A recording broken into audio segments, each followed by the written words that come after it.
Véran nous a dit « Ne vous relâchez pas, ne t'inquiète pas, cher Olivier, on va pas se relâcher ». Bonjour à tous. Baisser la garde face aux covidistes, ce ne serait pas raisonnable. Et nous ne le faisons pas. Vous le verrez dans ce beau reportage, nous étions sous les fenêtres de Véran. Alors on nous dit c'est l'été qui arrive, ce sont les vacances qui arrivent, les élections sont passées par ailleurs.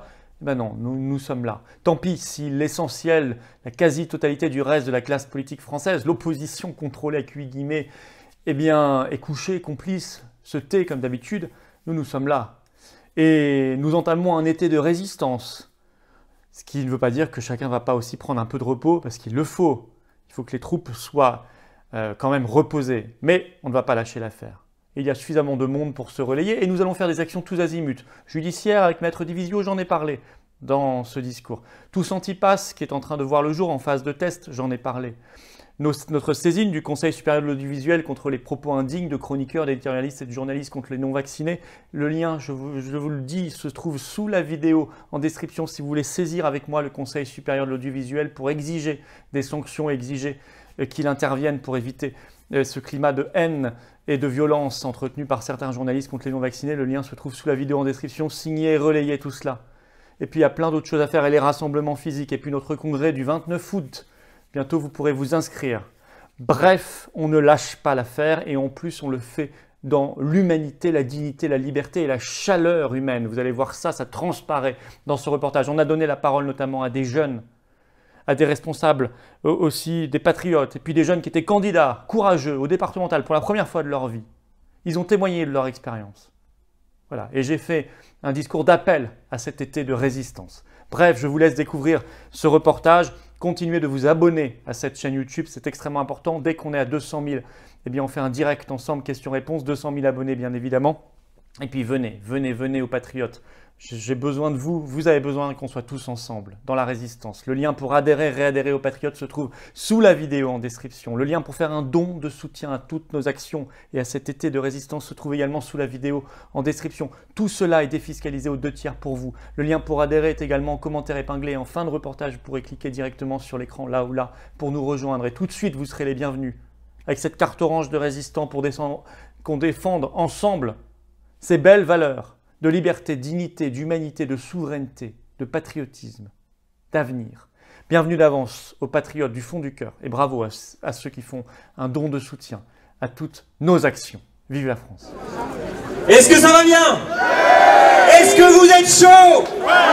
Est-ce que vous êtes enthousiaste pour défendre votre liberté? Liberté!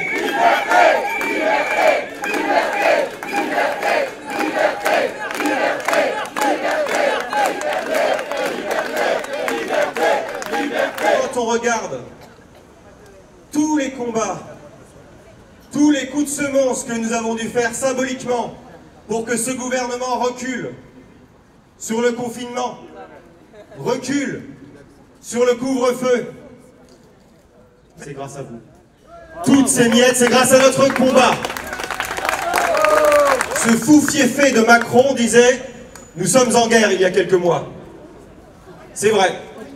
Et dans cette guerre, pour la liberté, nous avons à notre actif plusieurs victoires. Donc, de petites victoires en petites victoires, jusqu'à la grande victoire, jusqu'au retour de la France. Nous avons dit aussi que le Rassemblement National n'avait pas le monopole de la nation. Comment se revendiquer patriote quand on accepte cette Union Européenne, l'euro n'étant qu'un engrenage visant à diluer la France dans un ensemble d'euro-régions qui n'aurait plus rien à voir avec la France?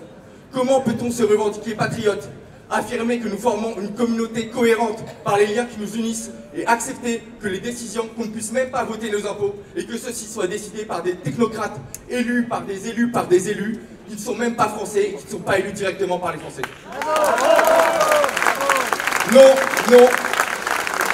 ELV n'a pas le monopole de l'écologie, la gauche n'a pas le monopole social et le Rassemblement National n'a pas le monopole de la nation. En revanche, nous revendiquons le monopole de l'écologie cohérente, le monopole du social cohérent et le monopole du patriotisme cohérent.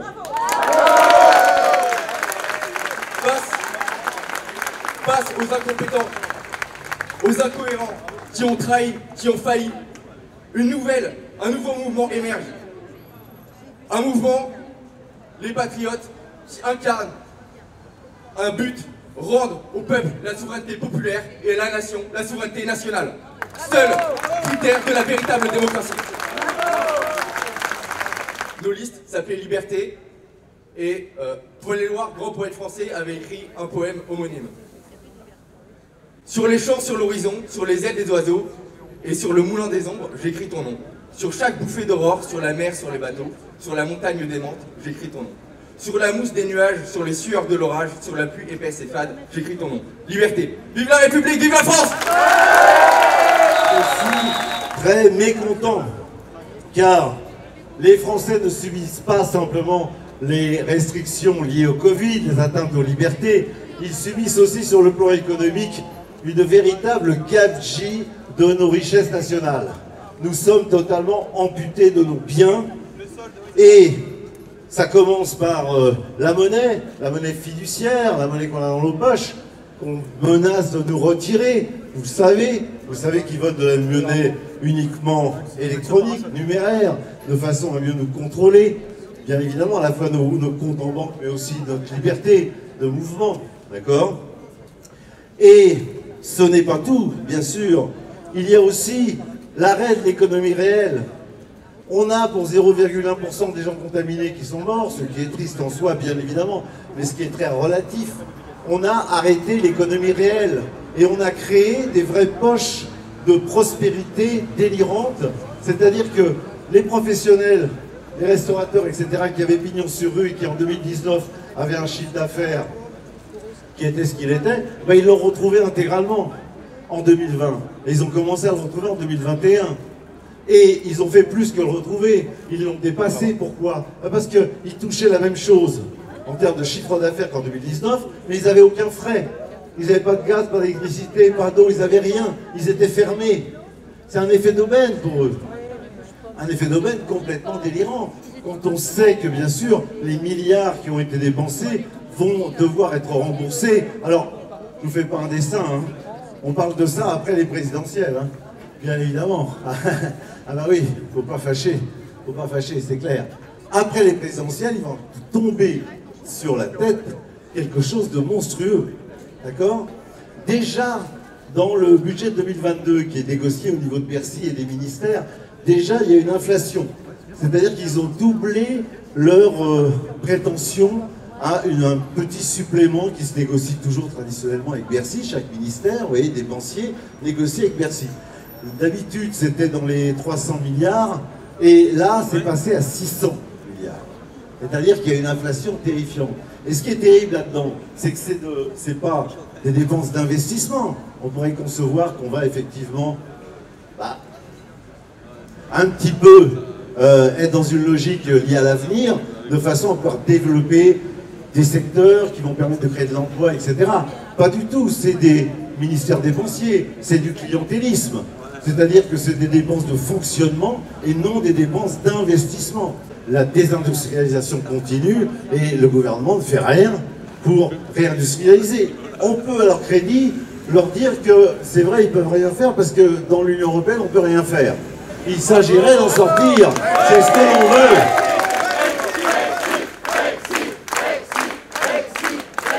Je me souviens quand on était là, moi je suis venu pour la première fois la deuxième semaine, on était vraiment une poignée et aujourd'hui je suis vraiment très heureux de vous voir si nombreux. Si vous pouvez vous applaudir. Voilà. Est-ce que vous connaissez Klaus Schwab? On a déjà parlé. Il est très populaire, on devrait l'inviter. Klaus Schwab voudrait nous faire revenir au servage, au Moyen-Âge. Donc voilà, il faudrait qu'on loue tout, il faudrait qu'on loue tout ce qu'on est, quoi. Est-ce qu'on arrive à être maître de nous-mêmes? Et pour ça, il n'y a qu'une seule chose, c'est la souveraineté. Il n'y a que grâce à la souveraineté, en fait, la souveraineté sur notre pays, qu'on arrivera à être maître de nous-mêmes. Les temps qui viennent sont peut-être difficiles, mais nous on est la France en fait, et les gens autour de nous, ils vont se sentir de plus en plus français. Et moi il y a un truc qui me rassure, c'est qu'il n'y a pas d'adversité dans l'histoire que la France elle n'est pas surmontée. Voilà. Merci à vous. Merci. Vous savez, j'ai été candidat sur le canton de Reims 4. J'ai souhaité me porter candidat car j'ai voulu représenter les jeunes, les étudiants qui ont trop souffert. On a trop souffert. On en a déjà marre. Marre de devoir être enfermé chez soi. Maintenant, on ne sait même pas si on valide notre année parce qu'on a trop perdu, on a trop eu trop tard, tout simplement parce que les facs ont fermé, et etc. J'ai également voulu me porter candidat sous nos couleurs, car j'ai voulu représenter les travailleurs précaires qui eux aussi ont souffert. J'ai voulu représenter les vacataires par exemple, qui eux sont en train de se battre à l'heure actuellement pour récupérer 3 jours de salaire, car la ville de Reims choisit pour les excuses quelques arguments juridiques sans aucune valeur pour ne pas payer ces 3 jours. J'ai d'ailleurs aussi voulu représenter tous nos aînés. Nos aînés qui sont trop souvent abandonnés. Nos aînés qui ont énormément souffert. On leur a coupé les liens familiaux. On les a empêchés de faire de nouvelles rencontres puisqu'on les a cloîtrés chez eux, dans les EHPAD, etc. Lorsque nous avons vu que nous avons fait 7% régional et que nous avons atteint plus de 12% au départemental, eh bien nous pouvons être fiers. Nous pouvons être fiers car ce sont les premières élections régionales et départementales.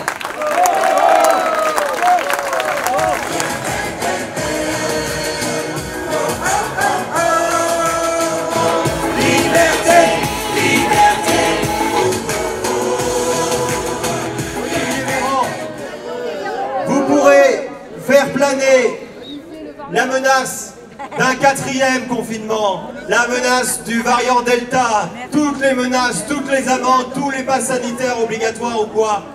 Nous resterons heureux, déterminés, combatifs et surtout, nous n'avons pas peur et nous vous le disons, on n'a pas peur. On n'a pas peur. On n'a pas peur. On n'a Je suis quand même très d'ailleurs attristé pour les festivals, mais enfin bon, ils ont le pass sanitaire. Ils ne sont pas beaucoup battus contre, hein. Donc ils ont le pass sanitaire, bah résultat, il n'y a plus personne. Alors je leur dis, bah maintenant, c'est à vous de vous mobiliser contre eux. Pour le mettre à la poubelle, ce pass sanitaire. Parce que nous, on va continuer de boycotter et d'appeler au boycott. Nous sommes en train de lancer l'application Tous Anti-Pass, qui va être un réseau de résistants, aussi bien des acteurs économiques, des acteurs culturels, et puis les gens, tout simplement, les consommateurs, les citoyens. On pourra se mettre en connexion entre nous, et cette application Tous Anti-Pass, elle fait partie des moyens de la résistance. Résistance, résistance, résistance, résistance, résistance, résistance, résistance, résistance, résistance, résistance, résistance, résistance. Il n'y a pas de grande pétition nationale contre la vaccination obligatoire encore. Bah on l'a lancée. Voilà, on l'a lancée il y a 3 heures et il faut la faire circuler partout, partout, partout. Elle est sur le site des Patriotes. Une pétition, c'est pas que des signatures, hein, pour ceux qui me demandent. Je ne suis pas naïf, je sais qu'ils ne vont pas plier devant des signatures. C'est un outil d'information et de réinformation. C'est d'abord ça, une pétition. C'est pour ça qu'il faut la signer et la faire circuler partout. Et puis, on va faire le 14 juillet un grand pique-nique de la liberté et de la résistance. Le jour de la fête nationale. Et nous, on ne fera pas la fête nationale avec McFly et Carlito sur le bureau. Non, on la fera avec les Français.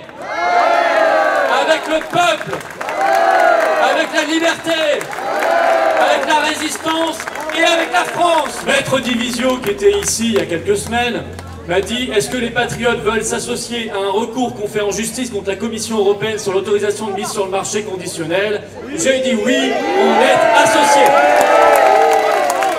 Entre déjà le 1er janvier et le 31 mars 2021, M. Véran a fermé 1800 lits supplémentaires à l'hôpital. Quand on sera dans la 4e vague, avec le fameux Delta Plus, hein. On nous dira, regardez, vous allez encombrer l'hôpital, etc. Mais pendant ce temps-là, ils auront continué de fermer des milliers de lits. Donc ça, il faut toujours avoir bien ça en tête pour leur dire, vous vous payez notre dette et nous savons la vérité.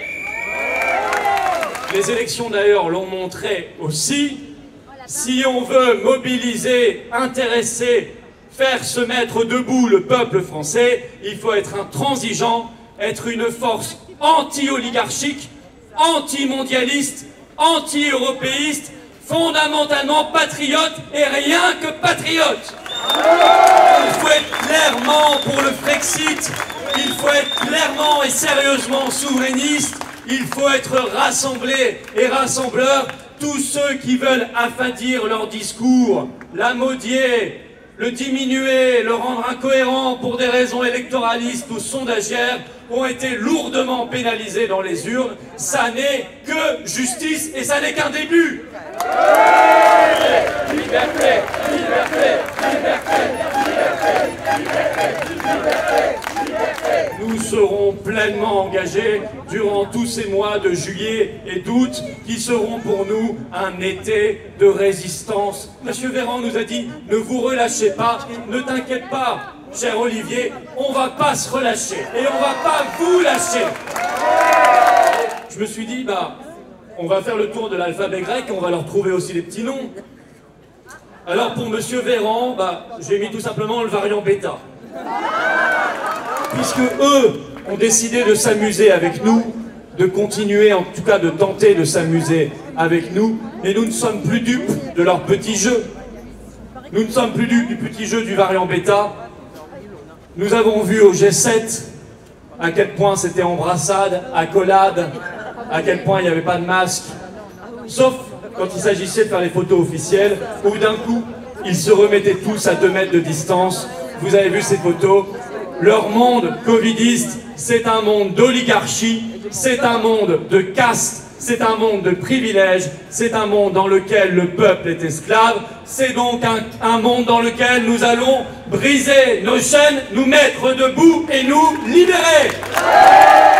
Nous pourrons crier Frexit, car c'est bien d'un même élan et d'un même combat que nous briserons les mêmes chaînes face aux mêmes ennemis, aux mêmes adversaires, qui sont des adversaires du peuple, de la France et de l'humanité tout entière. Au combat, mes amis, courage, espoir, liberté et vive la France!